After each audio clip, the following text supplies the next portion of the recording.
Qartë, mirë, unë dua të diskutojmë një çështje tjetër. Ditën e djeshme ka nisur punë Komisioni për Reformën Zgjedhore me 2 bashkëkryetarët, Oert Bylukbashi dhe Damian Gjiknuri. Sigurisht atmosfera ishte, po themi, jo e paqt, ka mosbesim, të paktën nga ana e opozitës, duke ju referuar edhe asaj që vetë zoti Rama e ka quajtur këtë reformë si ligje kineze, sa i takon pikësynimit të arritjes së rezultatit të zgjedhjeve. Nga ana tjetër, duhet që reforma zgjedhore të përmbyllet brenda 9 muajsh.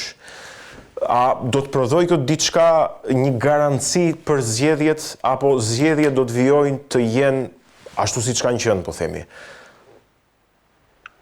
Nuk e parashikoj dot se çfarë do ndodh, sepse nuk është jam aty në tavolinë me to, po besoj që nëse duhet ndërtoj një shtet ligjor, patjetër duhet të komunikojmë edhe një nga të metat kryesore të politikës shqiptare këto 30 vite, kjo ka qenë që mungesa e kompromisit mes palëve.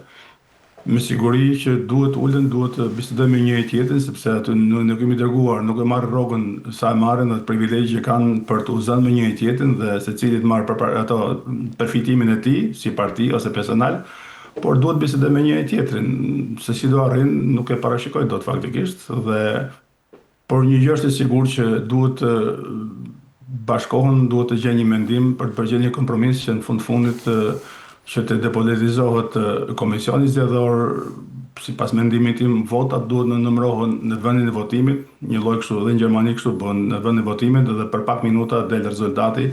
Nuk i luhet kohë, nuk i lihet më kohë për ta lëduar ose për të manipuluar. Nëse brenda 2 orëve vjet kusht që ose 3 orëve do dalë patjetër rezultat numërohen, kështu që gjithçka mbaron shumë shpejt edhe ose mënyra e votimit mund të ketë ka mundësi pafund. Votim biometrik që secili të vergishten dhe të votojë për një brenda pak minutave, kështu që ka mundësi pafund. Çështja e kompromisit është problemi atyre, po me sa duket me këtë mendësi se njeriu nuk kontrollon mendësinë, me këtë mendësi që e kanë 30 vjet, nuk është se janë të hapur për një teknologji të re, për një teknikë të re, për një bazë ligjore të re, për një drejtësi të re, nuk besoj që t'jen kaq të hapur, por me dhimbje, me mish në përdhëm, besoj do bëjë një farë ndryshimi, por do jetë jo ndryshim esencial. Pikërisht kjo është edhe pyetja, pas çdo palë zgjedhjesh që ne kemi patur, po nëse kujtojmë dekadën e fundit, rekomandimet e OSBE-ODIHR-it dhe të ambasadorëve të Bashkimit Evropian dhe të Shteteve të Bashkuara të Amerikës kanë qenë për reformën zgjedhore gjithëpërfshirëse.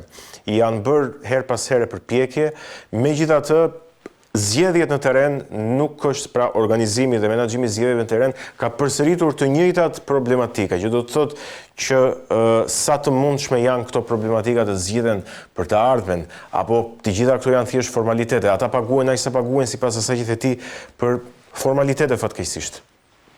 Po, të themi të vërtetën, e mbusë përbashkë gjithë politikës, ose suksesi më i madh ka qenë shkatrimi i sistemit drejtësisë. Dhe ne jemi dëshmitar akoma që gjitha partitë politike kanë përdorur krimin për të fituar zgjedhjet. Edhe tani ka depërtuar kaq thellë krimin saqë krimi po merr shtetin. Ky është një problem shumë i madh i çështës së sigurisë kombëtare të Shqipërisë. Pra krimi kërkon pjesën e tij, tani thotë që unë të kam sjell poshtet, tani do kam rradhën unë që të qeverisë. Kjo është fatkeqësisht evidente në Shqipëri, shikoni edhe në krimet e vrasjes që ndodhin kohë të fundit, shikoni që në organet larta të sigurisë shtetit antarësohen ose punësohen pjesë e organizatave kriminale. Kjo është një problem shumë i madh që shikohen në Shqipëri. Dhe është koha tani krimi i ka ardita që të vinë poshtet, kështu që e ka të pamundur Rama ose gjithë qeveria që ta luftojë, sepse duke që bërë kompromise me krimin, nuk është se janë të sigurt ato, nuk janë të mbrojtur, kështu që duke qenë bashkëpunëtor edhe bashkëfajtor. Qartë, mirë, duhet të flasim edhe për një gjë të fundit bashkë që është mjaft e rëndësishme. Sot dhe nesër do të flitet për buxhetin e shtetit, buxhetin e vitit 2026, duke shpresuar që seanca në kuvend të zgjas dhe të ketë debate dhe të dëgjohen, po themi, të gjitha pikat dhe zërat e buxhetit dhe kundërshtit e opozitës, me një buxhet të propozuar rreth 8.8 miliard euro, po themi, dhe me një tjetër propozim që ka marrë zë në opinionin publik, që është paqja fiskale, që është kundërshtuar nga opozita. Tani unë jo më kot doja të ta bëja këtë pyetje duke marrë parasysh edhe faktin që ti je në Gjermani. Patjetër buxheti edhe i landeve aty në Gjermani është besoj shumë i lartë se sa gjithë buxheti i Shqipërisë. Po çfarë mendon për këtë buxhet të vitit 2026? Më i madhi dhe më i balancuar i ndonjëherë shpëror qeveria. Po. Duke pa me Gjermani sigurisht që është një mini buxhet, është shumë i vogël, por çështja e sinqeritetit ose aftësia për të menaxhuar parat nuk është e njëjtë. Sado që këtu janë shumë më mëdha, është kontrolli shumë i rreptë, investimet janë shumë planifikuara, funksionon komplet ndryshe, por 8.8 miliard euro ose 886.8 miliard lek është një shumë e konsiderueshme për Shqipërinë. Nga këto shpenzime buxhetare do jenë 6.7%, deficiti buxhetor do të jetë 63.7 miliard lek, por kjo varet edhe mënyra se si e menaxhojnë këto para. Nëse qeveria nuk arrin dot të menaxhojë parat, të ketë ardhurat e mjaftueshme, sigurisht që do ketë një farë mënyre edhe krizë financiare. Por një farë mënyre rrugë tjetër nuk kanë përveç kësaj. Besoj që është një ndarje e mirë duke menduar nga ana e qeverisë, por njëkohësisht unë si qytetar i Shqipërisë jam kundër PPP-ve sepse është mënyra më perfekte për të vjedhur parat, edhe shumë gjëra tjera. Me farë mënyre për mua është më mirë që këto para të shpenzohen për rimbursimin e ilaçeve, për mbështetjen e spitaleve dhe sistemi shëndetësor përgjithësi në Shqipëri, edhe sistemi arsimor, sepse një farë mënyre shpenzimet për arsimin nuk është se do jenë kaq të larta ose mund të reduktohen edhe për shkak të asaj që shumë shkolla janë mbyllur, edhe një pjesë e mirë e popullsisë ka ikur, kështu që nevoja për t'i arsimuar, për t'i bërë këto. Sigurisht shteti, çdo popull ka nevojë gjithmonë për më shumë para, por për të balancuar një farë mënyrë shpenzimet, besoj duhet jetë shteti më i kujdesshëm dhe sidomos në shpenzimet e këtyre parave. Për 2.5% do të jetë edhe indeksi i rrogave dhe do të rrisin rrogën minimale, minimumi 50.000 lek në muaj. Është një buxhet kurioz faktikisht, por kjo varet shumë edhe mënyrën nëse do mundësi të arrijë të ardhurat që të shtojë të ardhurat që të deficiti mos jetë kaq i lartë.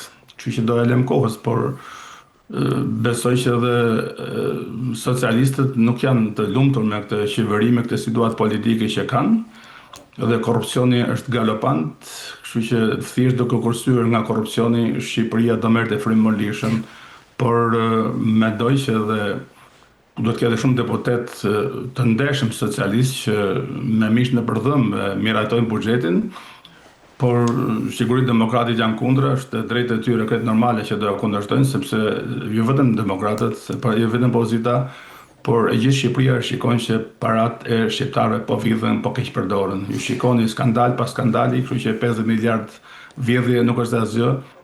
Ajo që më bën përshtypje faktikisht edhe një qendrim shumë i butë, shumë nga ana e Bashkimit Evropian, megjithëse shikojnë se këto vjedhje janë galopante në Shqipëri, por prezumimi i pafajësisë është shumë i rëndësishëm në politikën europiane, kështu që të gjithë mendojnë dhe thonë që në radhë parë nuk është çështja e Europës, është çështja e Shqipërisë.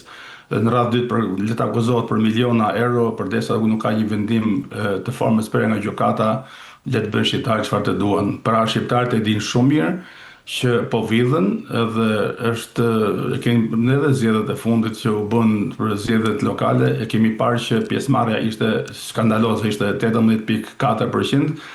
Dhe një farë mënyre unë shikoj se pacienti që refuzon ushqimin, refuzon ilaçet. Pra njerëzit janë të lodhur, e dinë që vota tyre nuk ka asnjë rëndësi. Edhe në farë mënyre e nxjerr blof edhe Partinë Socialiste me një vjedhje kaq galopante të votave, kështu që fakti njerëz nuk po shkojnë për të votuar as për PD, as për SN, tregon që janë të ngopur me pakënaqësitë dhe me mungesën e rezultateve të qeverisë. përgjegjësia kryesore gjithmonë mbi qeveri, pavarësisht se cila parti është në pushtet.